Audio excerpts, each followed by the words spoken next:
Olá, pessoal, eu sou Helenice, esse é o canal Visão Inclusiva. Estamos hoje com a série da Lei Brasileira de Inclusão e vamos falar hoje sobre mais um dos direitos fundamentais da pessoa com deficiência, que é o direito à educação.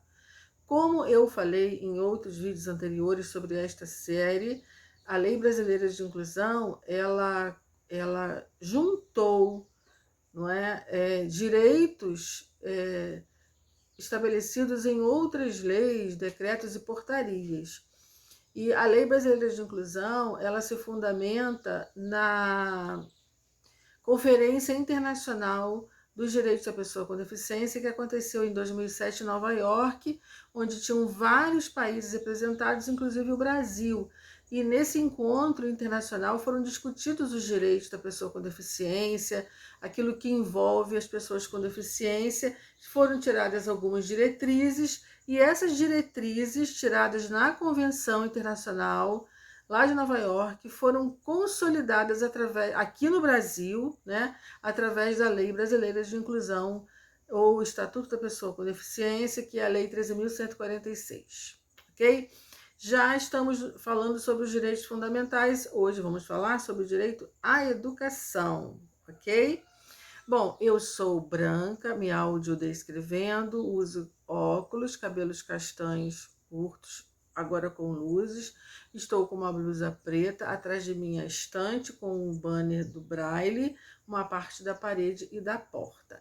Então, antes de qualquer coisa, não esqueça de dar o seu like aí, ó, dá o seu joinha aí de baixo, compartilha esse vídeo, se inscreve no canal, me dá essa força. Gente, Lei Brasileira de Inclusão não é interesse apenas da pessoa com deficiência. É interesse principalmente do PCD, mas de familiares, pessoas que convivem, profissionais da saúde, da educação, da cultura. Todos têm que saber, principalmente gestores, né? Pessoas que estão aí nos cargos públicos precisam saber e conhecer a Lei Brasileira de Inclusão. Então, daqui a pouquinho nós vamos então destrinchar os artigos 27 até o 30 sobre a Lei Brasileira de Inclusão, que é sobre o direito à educação.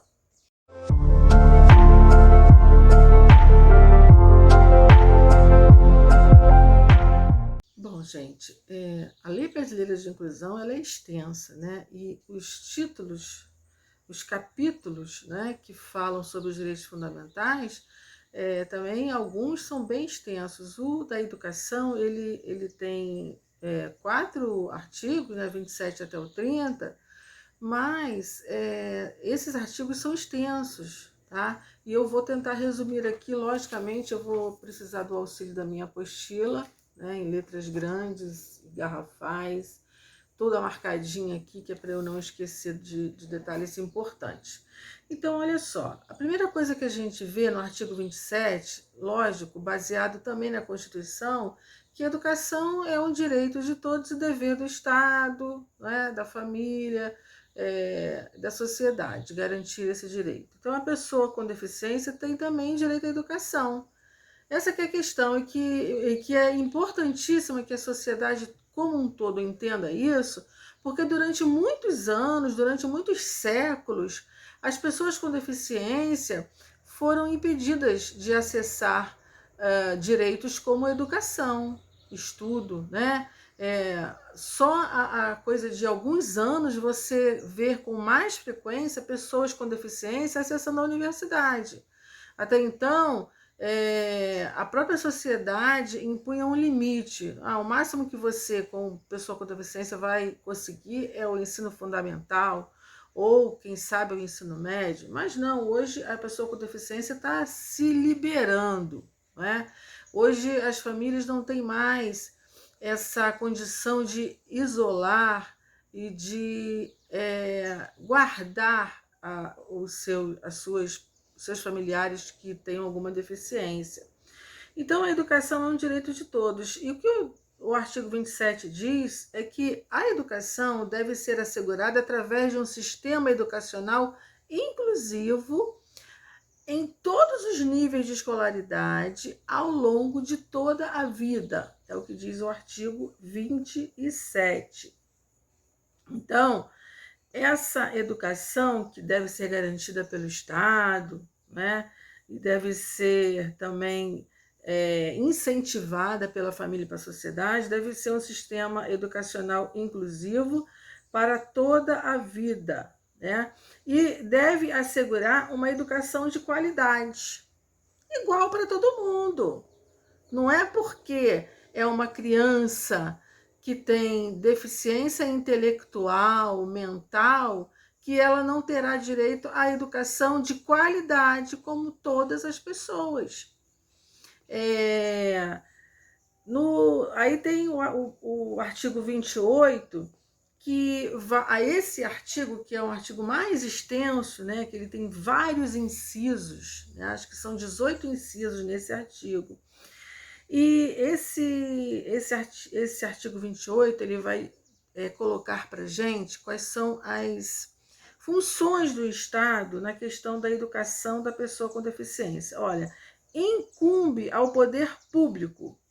O quê? Incumbe ao poder público, no que se refere à educação da pessoa com deficiência, assegurar, criar, desenvolver, implementar, incentivar, acompanhar e avaliar o sistema educacional, levando-se em conta as seguintes diretrizes, as seguintes normas.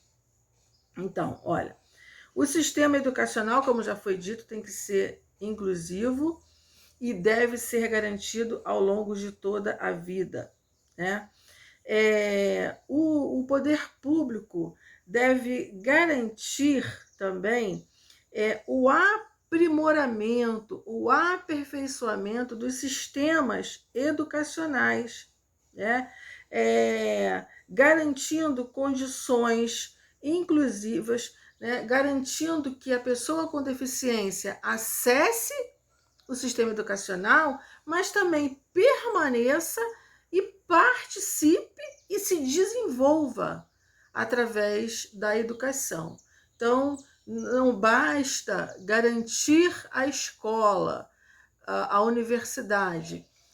O poder público tem também que garantir que a pessoa com deficiência ou a criança com deficiência acesse a educação, acesse a escola, permaneça, se desenvolva através do sistema educacional que deverá ser inclusivo, né?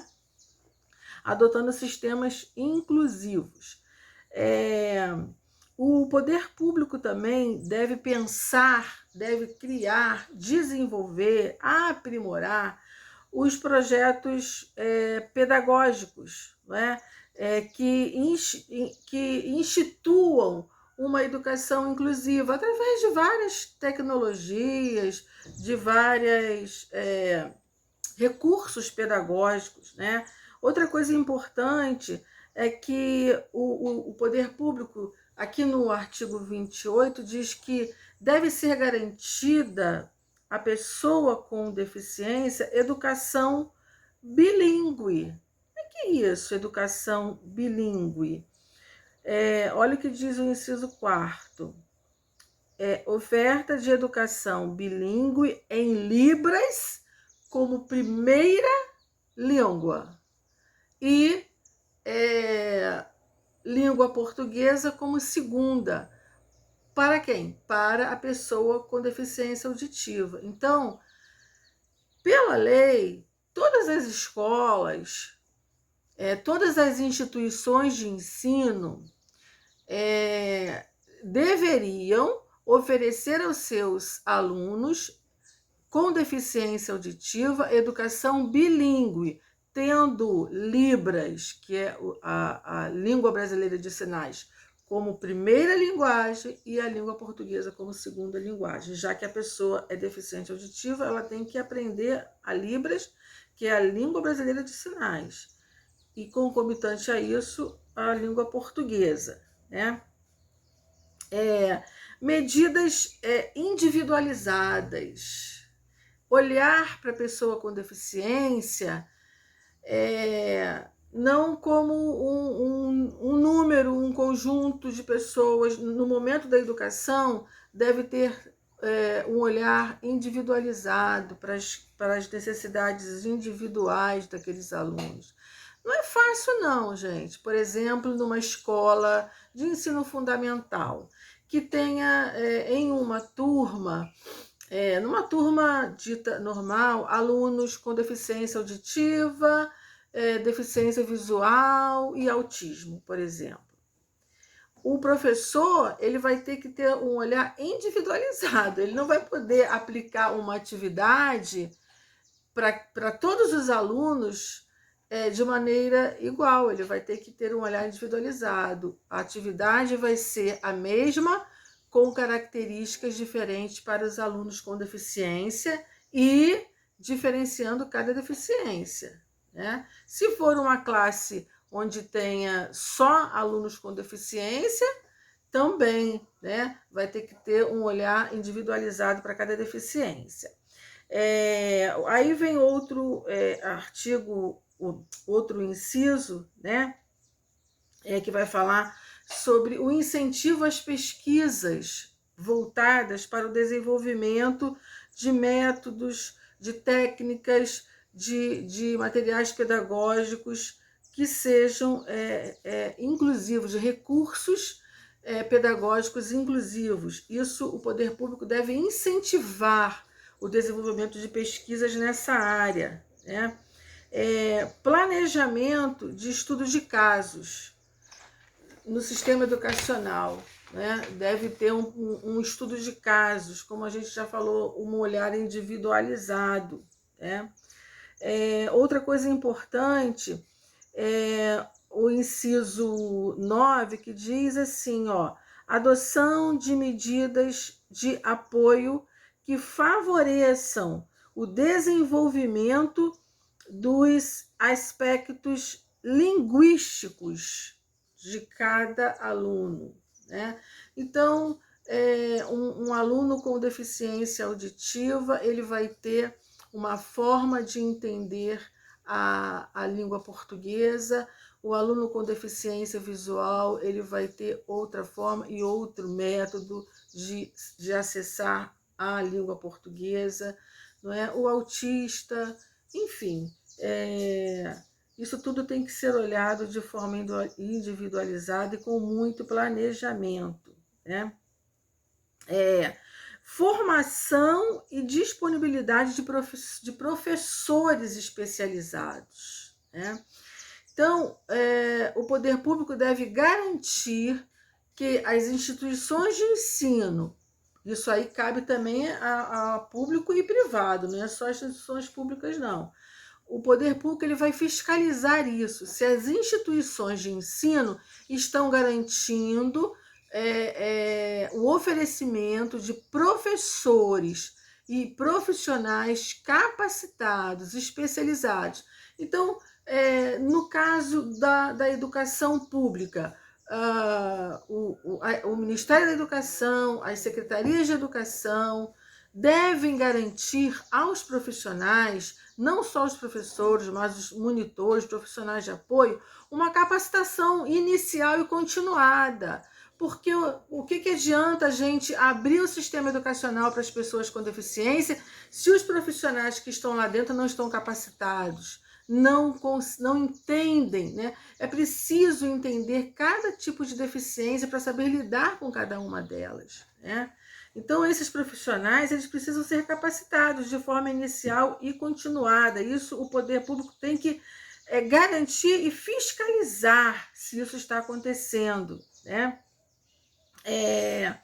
Outra questão importante é acesso à educação superior e à educação profissional tecnológica, porque, como eu disse no início, não é só educação fundamental ou ensino básico que a pessoa com deficiência tem direito, não. Tem direito à educação superior e formação tecnológica e profissionalizante. Então, isso o poder público deve garantir, deve fiscalizar se está sendo oferecido através das políticas públicas, né? Se está sendo oferecido a formação para a pessoa com deficiência e se as instituições de ensino, públicas e privadas, estão garantindo o acesso à pessoa com deficiência.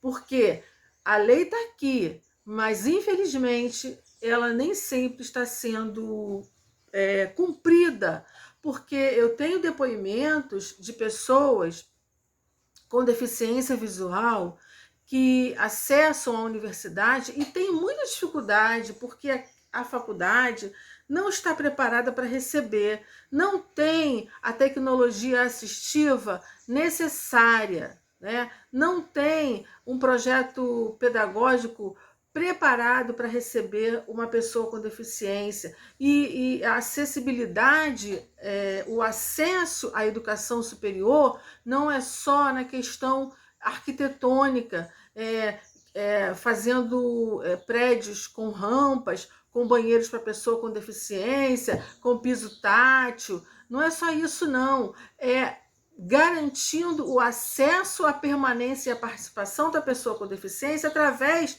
dos sistemas, né? Do projeto educacional, do currículo adaptado, das tecnologias assistivas. E uma outra coisa interessante que é a lei, que esses artigos que falam sobre a educação diz, é que também não adianta oferecer a tecnologia se a pessoa com deficiência não está capacitada para utilizar essa tecnologia. Então vamos falar de uma maneira prática. Um adulto que queira acessar a faculdade, a universidade, o ensino superior. Se ela é uma pessoa com deficiência auditiva, nessa universidade vai ter que ter um intérprete de Libras. E aí diz o seguinte, que o intérprete de Libras que trabalha no ensino superior, na graduação e na pós-graduação, ele tem que ter formação superior e a formação em Libras. O intérprete de Libras que atua no ensino básico, que é o fundamental e o ensino médio, ele tem que ter no mínimo o ensino médio e a formação em Libras. E as tecnologias que são oferecidas para as pessoas com deficiência, elas devem ser oferecidas ao longo de toda a vida. Para quê? Para que quando chegar lá na universidade, a pessoa esteja tirando de letra essas tecnologias, tendo condições de manusear essas tecnologias. Vou dar um exemplo, lógico, vou dar um exemplo da pessoa com deficiência visual. Nós temos programas que auxiliam a pessoa com deficiência visual a manusear o computador, que é o JAWS e o DOSVox, né? A gente pode instalar no nosso computador. No meu caso, eu instalei no meu notebook o DOSVox, mas eu não sei mexer. Sabe por quê? Porque aqui na minha cidade não tem o ensino do DOSVox. Então, cadê o poder público que não está fiscalizando em vários municípios que não estão tendo condições de oferecer esse ensino para o deficiente visual, né? Que é a informática especializada, né? O ensino do DOSVox, dos programas que leem, né, a tela do computador e que auxiliam a pessoa com deficiência, e os aplicativos também que nos auxiliam. Então, não adianta a gente ter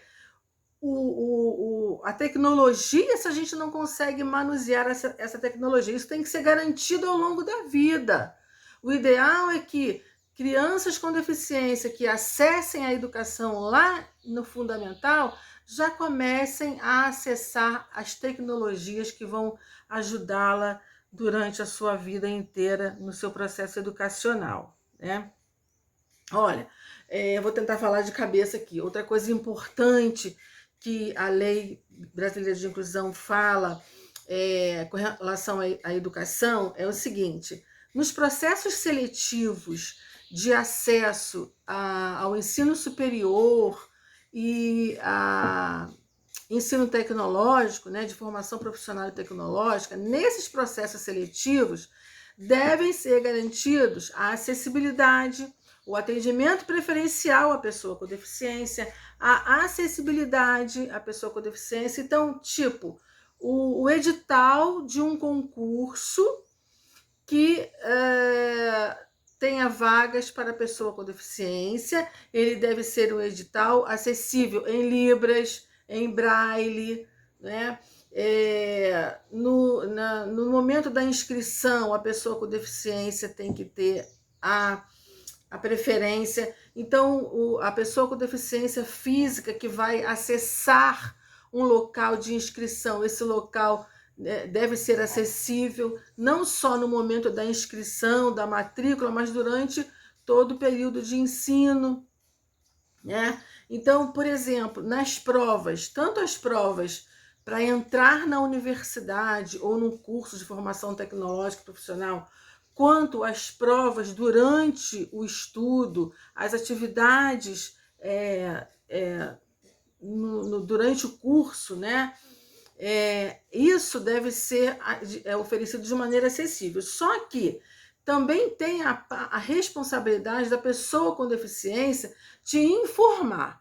Vamos dar um exemplo. Eu vou me inscrever, vou me matricular para o vestibular de uma universidade determinada. No momento da minha inscrição, o formulário de inscrição deve ter um campo voltado para que a pessoa com deficiência descreva ali quais são os recursos de tecnologia assistiva que ela vai precisar no momento da prova, de fazer a prova. Então, eu, com baixa visão, o que eu vou dizer? Olha, eu tenho baixa visão, eu preciso ou de uma prova com uma letra muito ampliada, que já vai ser bem difícil para mim, ou uma pessoa, um ledor, que vai ler as questões e eu vou responder, e essa pessoa vai fazer, marcar lá ou escrever para mim. Então, eu, enquanto pessoa com deficiência, que vou acessar essa instituição, essa inscrição, eu vou ter que dizer. Durante o curso, né, ou durante a faculdade, ou durante o curso de formação tecnológica, eu tenho que apontar também, previamente, o que eu vou precisar de recursos de tecnologia assistiva para fazer uma prova ou uma atividade escolar, né? Outro exemplo que eu vou dar, eu estava no espanhol, fazendo espanhol na FAETEC, aqui em Valença. Concluí, né, os 2 anos. Já no finalzinho do curso, eu já estava começando a ficar com dificuldade de leitura e eu avisei para a professora que eu precisava de material com letra ampliada. E principalmente nas provas, eu precisava de uma prova com letra ampliada e em negrito. Foi o que aconteceu. Então, eu avisei com antecedência e a instituição tinha que garantir isso, tá? Aí, muito bem, concluí e depois eu voltei para um outro curso que era o espanhol para turismo, né? Não consegui continuar porque veio a pandemia. Depois da pandemia eu não pude por conta dos horários que não batiam com as minhas possibilidades. Então eu não pude fazer. Mas quando eu voltei, eu assisti uma primeira aula e eu avisei a professora, ela já me conhece, né? Eu avisei, olha, eu não estou conseguindo mais ler, como eu estava conseguindo no curso anterior que eu fiz. Então agora eu não estou conseguindo mais ler, então você vai ter que preparar um material ampliado para mim. Na verdade, o que acontece? A FAETEC não deveria já ter essa carta na manga, esse material já mais ou menos preparado, mas não tem. Eu tive que falar e ela disse que ia conversar com a coordenação para que a coordenação providenciasse isso. Na verdade, todas as instituições de ensino elas devem estar preparadas para receber uma pessoa com deficiência auditiva, visual, intelectual, motora, sensorial, enfim, todas as deficiências. É o que eu falei, não adianta ter só rampa, tem que ter a acessibilidade para que a pessoa com deficiência permaneça, né? Não adianta só eu ter garantida a inclusão, eu tenho que ter garantido o meu direito de permanência, de participação e de desenvolvimento, porque esse é o principal objetivo da educação, é que a pessoa, aí no caso da Lei Brasileira de Inclusão, a pessoa com deficiência tem a possibilidade de acessar, de permanecer, de participar e de desenvolver as suas habilidades, as suas funções cognitivas, sensoriais, intelectuais, tá? Mais ou menos isso é o resumo do direito à educação. O próximo que nós vamos falar, o próximo direito é o direito à moradia.